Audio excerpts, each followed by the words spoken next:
The Wailing of Cairnhollow Keep. The siege of Cairnhollow Keep had ended 3 days before Brother Aldrich arrived, though the ravens told a different story than the silence did.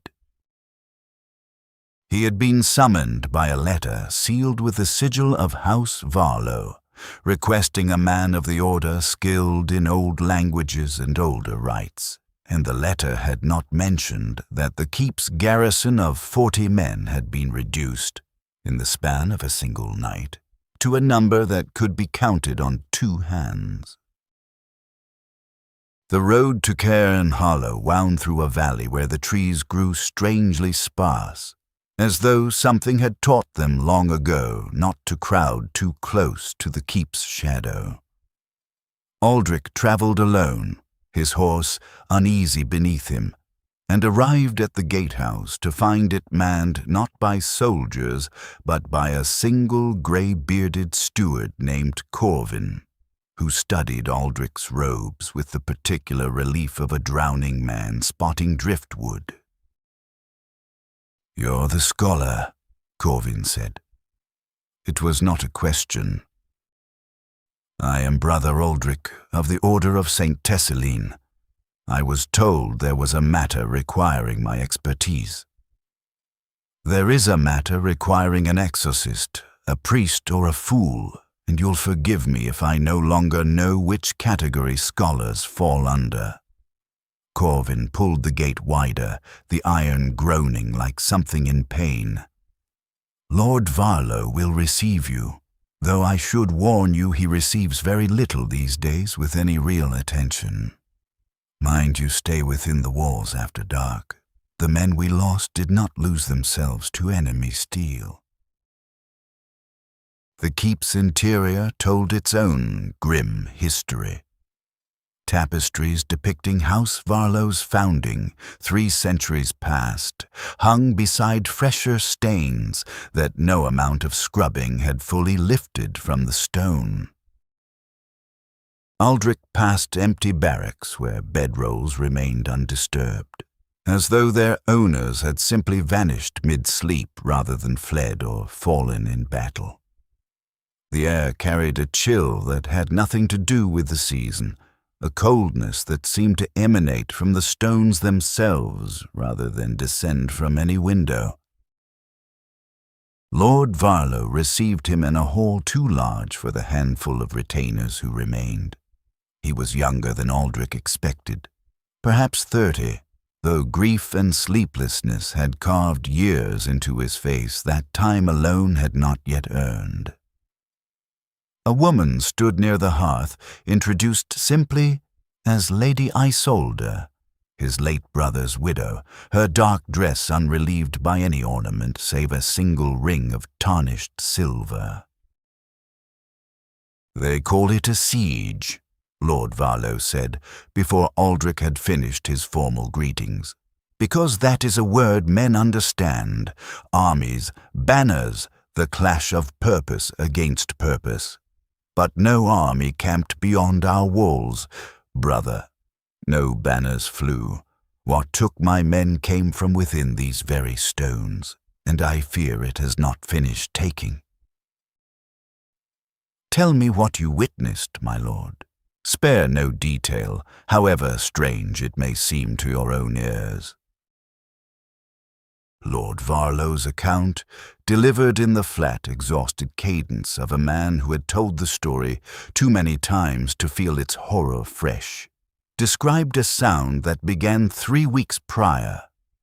A wailing, distant at first, drifting up through the keep's lower passages like wind through a cracked window, except the keep had no wind that travelled upward through stone. The sound grew nightly. Men assigned to the lower levels began requesting reassignment, then began disappearing entirely, found come morning in postures of such complete stillness that the camp physician had initially mistaken them for sleeping before discovering they could not be woken by any means available to medicine. "Not dead," Lord Varlo clarified, seeing the question form on Aldrich's face. Not exactly. Their hearts beat, their chests rise and fall, but nothing remains behind their eyes, brother. We have 11 such men now, kept in the East Tower, tended like infants who will never grow older or wiser. The physician calls it a wasting fever of the mind. I call it something else, though I lack the learning to name it properly. That is why you were summoned. Aldrich spent that first evening reviewing the keep's oldest records, kept in a chamber that had clearly not seen a scholar's attention in generations. Among ledgers of grain stores and tax collection, he found what he sought, a single volume, its leather cracked with age, detailing the keep's construction 3 centuries past. The keep, the record explained with the dry precision of medieval bureaucracy, had not been built upon empty ground. It had been built atop the ruins of an older structure, a sanctuary belonging to a religious order so thoroughly disgraced that the chronicler refused to name them directly, referring only to the penitents of the Hollow and their practice of voluntary entombment as the highest form of devotion. The penitents, the record continued, had believed that true communion with the divine required the complete abandonment of the body's needs, including the most fundamental need of all. Their order had practiced a rite of sealing by which the most devoted among them would be entombed alive within the sanctuary's walls, sustained, the order claimed, by faith alone. House Varlo's ancestors, finding the sanctuary already abandoned upon their arrival, had simply built atop it without disturbing the lower chambers, sealing the old foundations beneath new stone rather than risk whatever lay within. Aldrich found Lord Varlo and Lady Isolde still awake when he returned to the hall, neither willing to retire to chambers within earshot of the lower passages. He shared what he had learned, watching Lord Varlo's expression shift from confusion to something far darker as the pieces aligned. You believe something survived down there for 300 years. I believe something was sealed there with intention, my lord, by people who believed wholeheartedly in their own ritual. Whether what wails in your lower passages is the spirit of a penitent who never achieved the transcendence they sought, or something that found them in their isolation and wears their voice now, I cannot yet say, but the sealing must be examined. Whatever boundary your ancestors built, it has begun to fail. Lady Isolde spoke for the first time since Aldrich's arrival, her voice carrying the careful control of someone unwilling to let fear show fully in her words. My husband descended into those passages, brother, 3 nights before the Wailing claimed him. He returned changed, speaking of a door he had found, sealed with old wax and older words he could not read.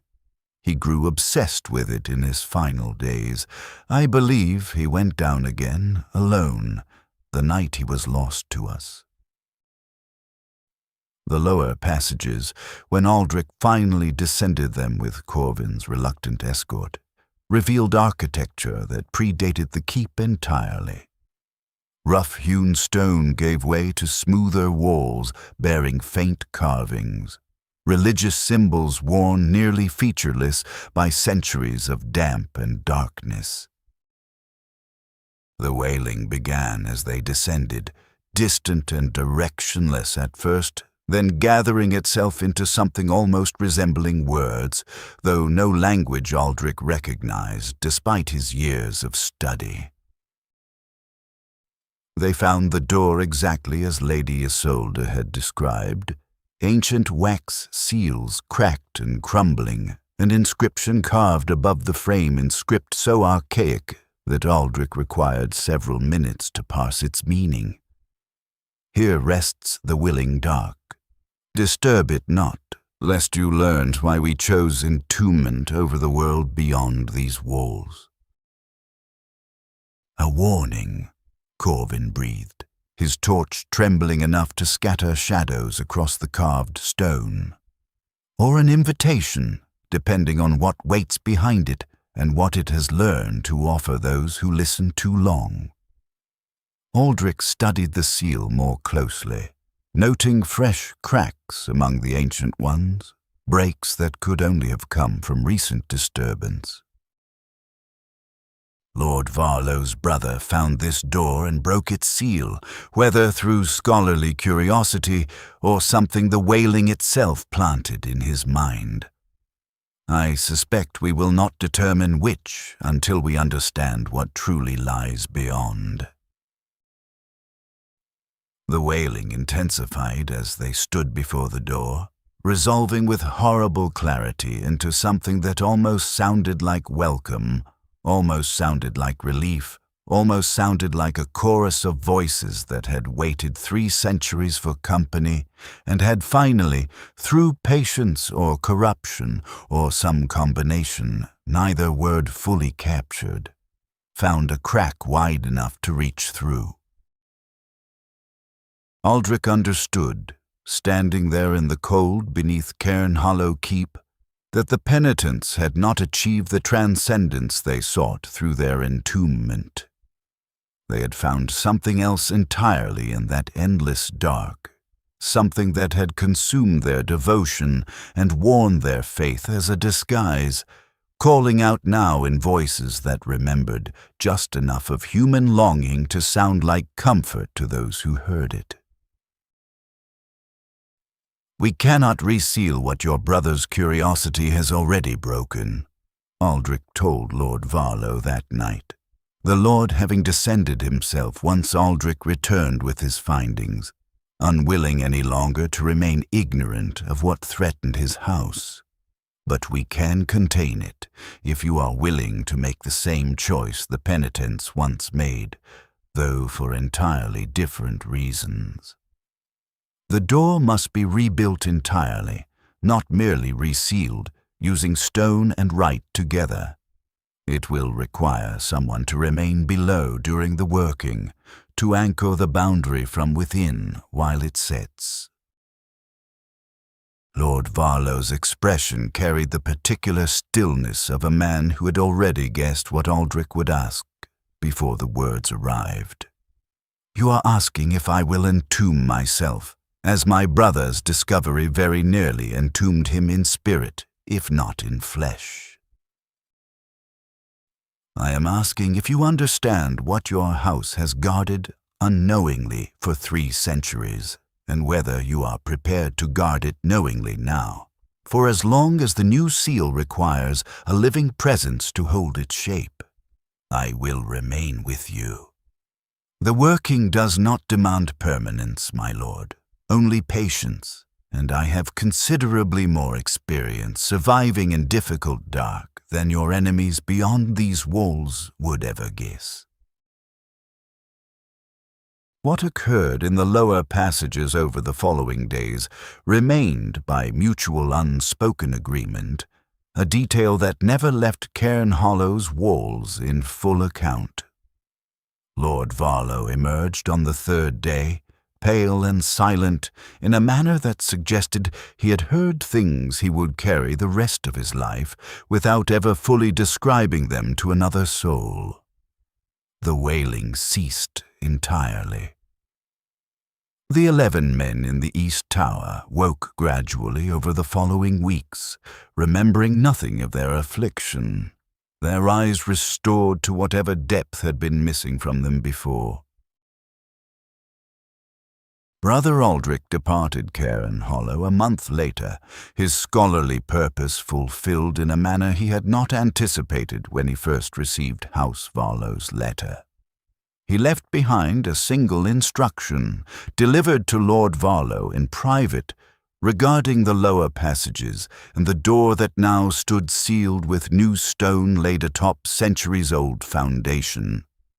Some boundaries, he explained, required not merely strength to hold, but memory, for forgetting was precisely how such boundaries failed in the first place. Lord Varlow nodded his understanding, and history records that House Varlow maintained, for many generations following, a small but devoted order of scholars whose sole purpose was remembering what lay beneath their keep, and why it must never again be allowed to call uninterrupted into the dark for company.